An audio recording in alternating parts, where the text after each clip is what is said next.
Well,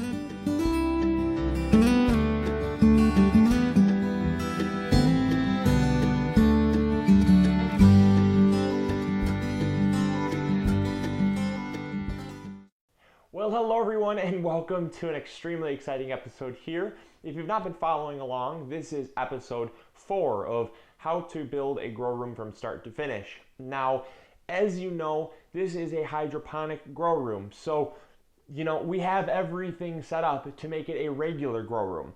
But to make it that next step awesome, allow us to grow food throughout the winter, we want to make it a hydroponic grow room. So basically what we're doing now is we're building the supports to basically house the hydroponic tables. So what we have here is just a support system. You can do it your way or you can follow the way we're doing it, but this is going to be a really cost-effective way to do this. Our budget for this entire grow room was $500. That includes paint, lights, and the tables. So literally from start to finish, everything we wanted to cost under $500 because we do want it to be a sustainable project that you can actually recoup your costs. So we kind of added into account the amount of things we'd be growing, and we kind of thought, okay, so let's look at a month by month basis. If we have a high turnaround crop like kale, spinach, lettuce, things that are expensive in the store but have a very relatively high turnaround rate, we can make our costs back pretty quickly. And so we kind of gauged our budget based on that. And that's something that I encourage you to do, because you don't want to spend $1,000 only to produce, $40 a month of vegetables. It's just not profitable. So make sure that your budget also matches your output of what you're going to be growing in it. Now, the next thing we're going to be doing is talking about the materials. For the posts here, these are 2.5 feet long, 4-inch by 4-inch pine posts here. This is going to be our leg, so it's really going to be flipped, but it's best to do this upside down. This board here is actually a piece of plywood. It's 4 feet by 4 feet, or roughly about that. There always will be some variance when you cut because some will be lost. Not every piece is perfect, but it's 4 feet by 4 feet theoretically. And that's going to be one of 2 grow tables. We made them into 2 separate tables so that they're lighter to move, easier to take apart when they need to be taken down, if they ever need to be taken down, or if repairs need to be made. It's just a little bit easier to manage. So the next thing that we have here is a 2 by 6.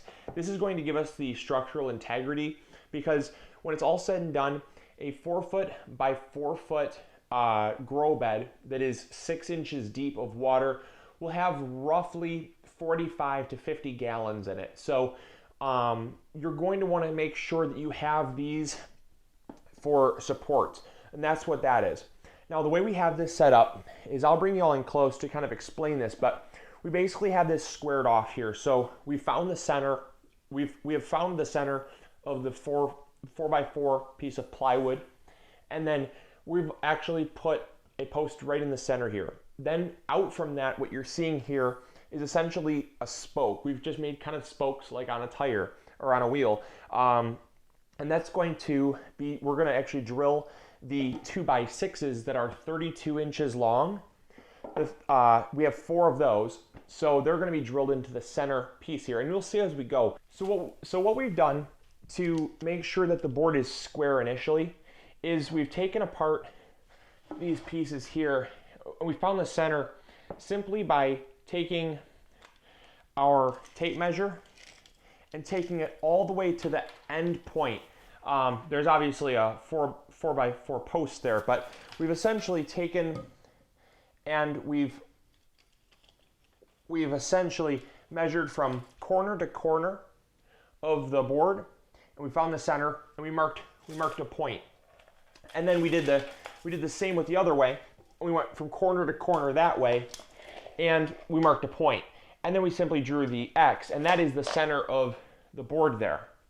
Then that becomes the center piece. And then out from there you have your spokes. All right, so now what we're going to do is we're going to actually start securing these. We're not going to secure any of the base to the piece of plywood. It would just be too heavy, and we want to be able to move the piece of plywood if we want to do so, because ultimately the grow bed, we want to be a multifunction. So we want to be able to have the option to take off the top or take off the hydroponic portion and be able to sprout seedlings on it in the spring. So that type of kind of multifunction is what we're looking for. That way we can get the most use out of our lights and our tables here. So another thing you're really going to want to need is a square. Oftentimes people don't use a square enough. This square is your best friend. It will get everything as square as possible, such as this spot right here. You always want to make sure that you're square, and when you're squared up, you're going to be able to make the most accurate cuts, and it is a right angle, so you're going to have a perfect square every single time, and that just allows you to really make sure that you have accuracy, because with these tables, you don't want to have anything off kilter, because if it's off centered a little bit, the whole table is going to be kind of slanted, and that typically results in water levels that are different. And when you're growing hydroponically, you want the most level water level as possible, since the roots need to be just barely touching the water, and if one end is higher than the other, you get what I'm saying. So let's get to drilling here. We're going to pre-drill our holes, make sure the drill is going in the right direction. I have such a bad luck filming. Every single video, I seem to always have the drill in reverse. I don't know why, but it's definitely going in the right direction. So we're going to pre-drill our holes here, and we're going to start with the center post and get that one started first.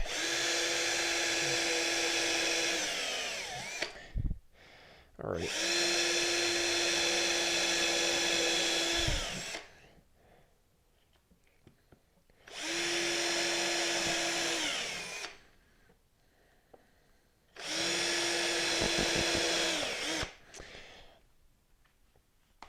All right, so I'm gonna go around, I'm just gonna pre-drill all these holes, and that way when it comes time to securing the screws, the 3-inch by, these are 3-inch by 9 combo drive exterior screws. So in fact, I'll get you the box right here. There you go, 3-inch by 9 combo exterior. These are grip right. We use these for everything because the quality, you really just want quality. I mean, I cannot stress that enough, that when you're doing a project, we could have cheaped on every single level, but you know, if you cheap, it's going to catch up to you eventually, and we really do like quality. And that's one thing that I always stress on this channel and everything, is that if you're on a budget, make a reasonable budget, because if you just try to go for the cheapest things, they're cheap for a reason, and it's going to catch up with you. So we like quality here, and that's what we're going for. So get the good screws. All right, so we got the table finished, or the supports, and it looks really great. It's not too wobbly at all. You know, you always have kind of different little things that go wrong with the leveling, whether it be the floor or just a miscut.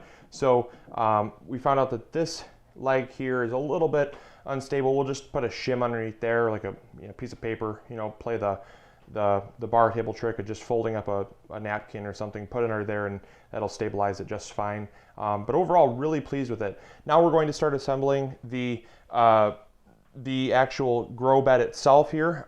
This is by far the easiest, just because you have the 4x4 piece of plywood here. By the way, this is 1/2 inch, if I didn't mention that already.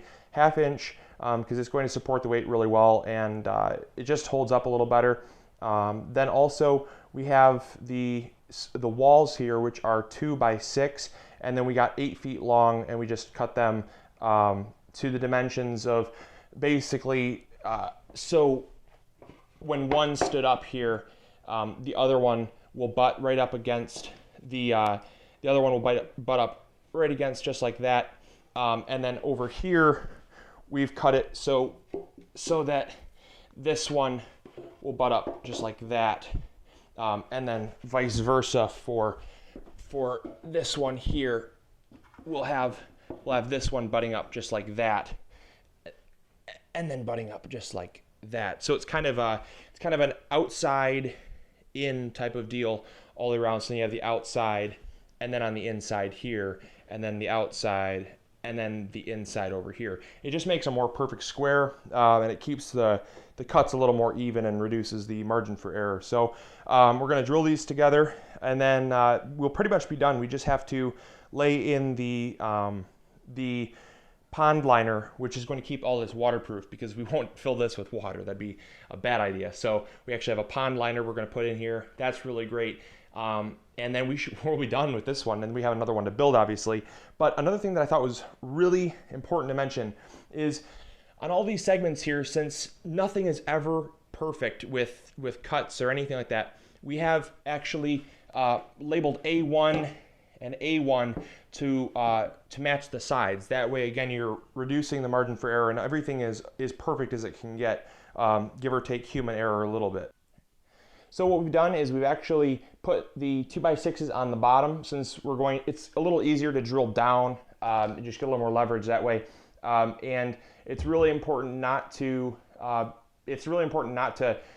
drill on an angle, because if it pokes through this way, it's going to poke through your pond liner, because you don't want anything sharp. So we're going to have to go straight down. That's the only disadvantage with going this way, but it's really the only way to get at it effectively. So we're going to space the screws out, about 6-7 inches, maybe even a 12, because once it's all together, the weight of the water and stuff is really not going to be pushing out as much as it's going to be pushing down, and that's why we have the supports. So just getting it together, probably on this 4-foot piece, maybe put 6 screws. So nothing too scientific there.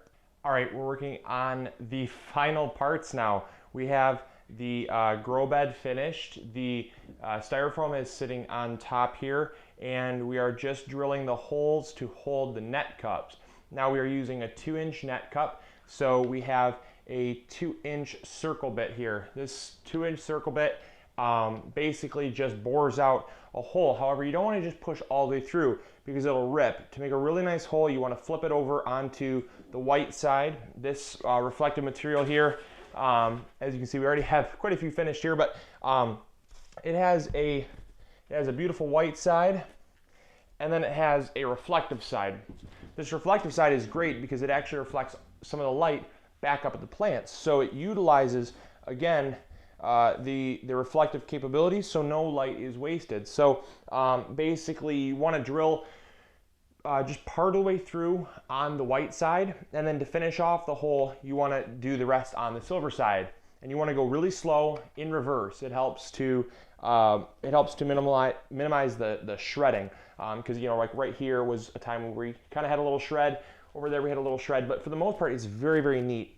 So we're gonna just go pretty slow, and just when you hear it pop through, you just simply pull it out, and then you can, there, pop.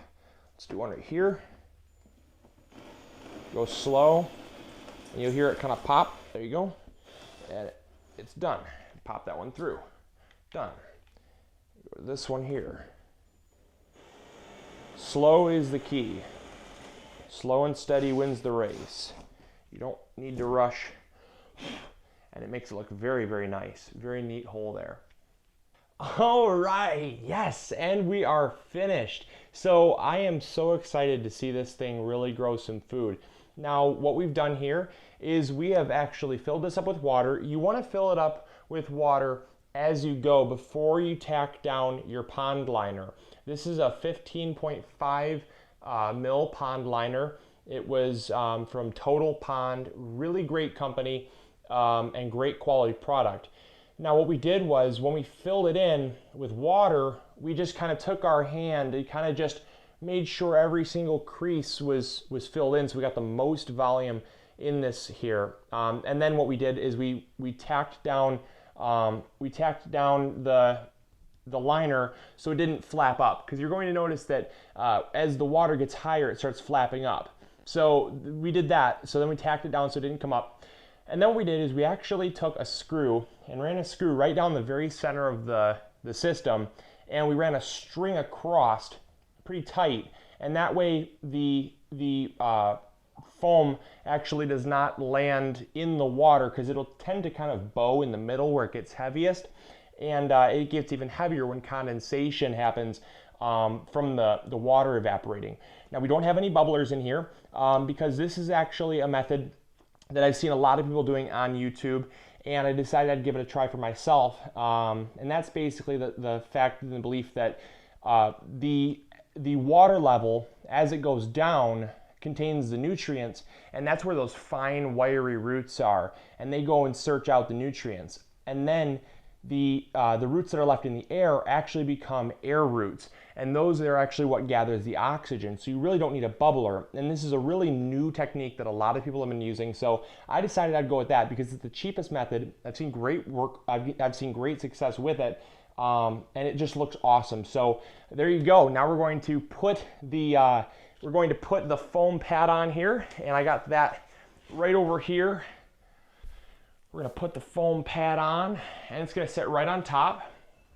Now we have about, we've measured this out, and we have about the width of the net cups here. So you have the net cups, and the net cups should sit right in the hole and be just below or just above the water line. So basically what I'm trying to say is the water should be just at the very bottom of it. You don't want it to be submerged, you know, halfway through the net cup, because the roots will actually rot. You want them to be just touching to entice the roots to go down, and then once they're down in the water, you're home free. So this looks great. I actually got some plants over here. We're gonna plant them up. So come on, check out what we got going. We got some kale, and we got some lettuce, and we're gonna put them in this grow system right here, and I'm super excited to see how they're gonna do. All right, and you can see what I'm talking about right there, how you can just see the water on the net cup there, just at the very bottom. All right, so you're just going to take your little rockwool cube. This already has a sprout in it. Hopefully you can see it. It's got a little sprout there. It's so blacked out because it's so bright back there. And I'm just gonna stick this right into the very bottom.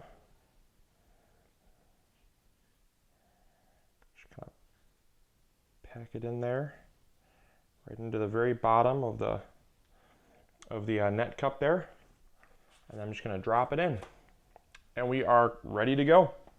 We are growing officially. I'm excited. I am very excited.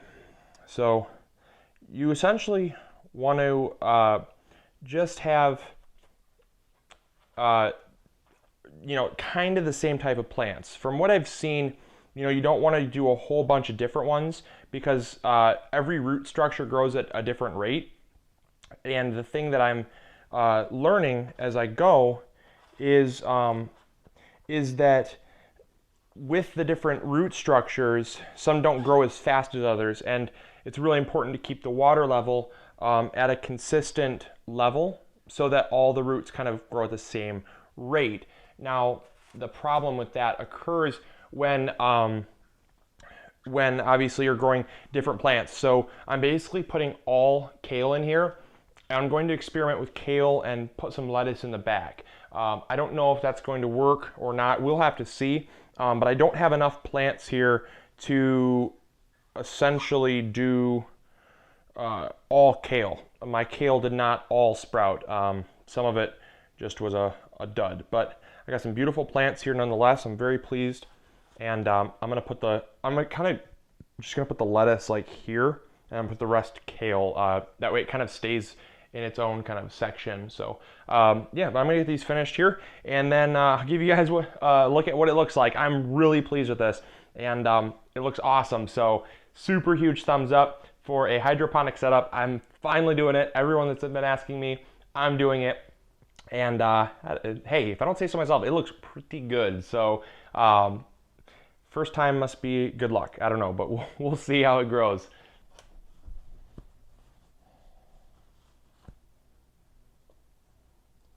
I'm gonna get a tan underneath these lights. Whew, they get toasty. I'm definitely gonna have enough. So I'm very pleased with how lucky I get. You know, man, because I was not going to plant this many, and I'm glad I did, because I thought, oh, you know, I'll have close to 100%. You know, I mean, what's so hard about sprouting seeds in a soilless mix? Well, let me tell you, not all sprouted. So I'm very glad to tell you that I think I might have just enough, which is great because of the fact that you know, I wouldn't want to have an open hole because then light would get in and then you have algae growing. So I have just enough, which is I guess better than having too many, because my other system's not built yet. I have a whole other system to build. So so that's good that I have just enough. All right, now I guess I'm down to just lettuce. Yeah, I think I am. Oh, nope, not down to just lettuce. I have one more here to plant for cabbage, or not cabbage, kale here. Do you look healthier? Do you look healthier? I'm trying to find the healthiest one because I have more than enough cabbage, or I keep saying cabbage. I have more than enough kale, you know, to go around. I think I'm gonna switch this one out. This one does not look as healthy as it probably could. So I'm going to switch it out with I guess this one. Why not, right? Live life on the edge. Okay, so now I guess the rest are gonna be lettuce, which is fine. I got some red lettuce. I got some unique kinds of lettuce. I got some something called Brune de Hever lettuce. It's kind of like it's like red on the top and green the rest of the way. I also have something called Freckles lettuce, which I grew in the spring. I loved that variety. It was really cool. It just had it had such a cool kind of like speckle to it. It was like a red speckle against a green, and it was really cool looking. So I'll definitely be growing that one. I am growing that one. And I didn't mark which ones these are. I just know the difference between a brassica leaf and, that one needs to be kale. I have one more kale to plant, and that one will be this one. Okay, wow, everything does seem to work out, oddly. I'm amazed with my luck. Here I thought I had too many, and that was the one that I was going to throw out, and I actually needed it, so lucky me. But anyway, so yeah, so I have the Brune de Hever lettuce, I have the Freckles lettuce, I have a red lettuce, and then I also have what else do I have? I have another something else.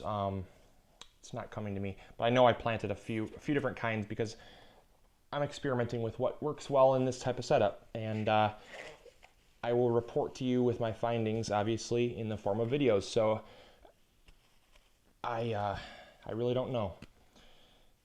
Okay, last one, and we are done. Okay, very cool. I have a few extras here. I'm gonna toss them under there, and I guess whatever happens, happens. I'm going to be in Chicago celebrating Christmas with Cindy's family, so I will be away. But the best thing about this system is you pretty much just plant it and forget it, which is very difficult to say for most things in gardening. The maintenance on this is strictly going to be based on the lights going on and off, and that is done by a timer. So the timer will do that job for me. And so I'm not missing any more holes, which is good. And we're great. We're great. We are awesome. Done. Okay. Well, I'm very pleased. That was awesome. Got a little water on top. I'm not sure how that got on there, but a little water on top. Ain't gonna hurt anything. So there you go. Hopefully you all enjoyed. Hopefully you learned something new. I know I did. This is going to be an excellent adventure, and I hope you all enjoyed. This was fun. So I'm going to basically be just growing these out. The last part of the series is going to be circular or ventilation. So that'll be a very simple one, pretty self-explanatory, but it'll be a cool one. So I'm going to film that when I get back. But if I don't talk to you all before Christmas, I hope you all have a wonderful Christmas. I feel like I probably will, but I will be gone, like I said. So I'm going to be, well, I mean, you'll see me. I just won't be here in the grow room. So this will all be kind of a mystery for a week, which is going to be exciting for both me and you. But I will see you when I'm in Chicago. We're going to film some cool stuff there. So stay tuned for that. I know you won't want to miss it. So I know you definitely are missing my face right now because that's just what happens when you're under these lights. So I gotta go, but I appreciate you all tuning in for this episode. Again, wish these guys well. They're gonna be guys and girls. I don't know what they are, but wish these plants well, and I'll talk to you all later. All right, hope you guys are growing bigger, going home. Catch you guys later. Bye.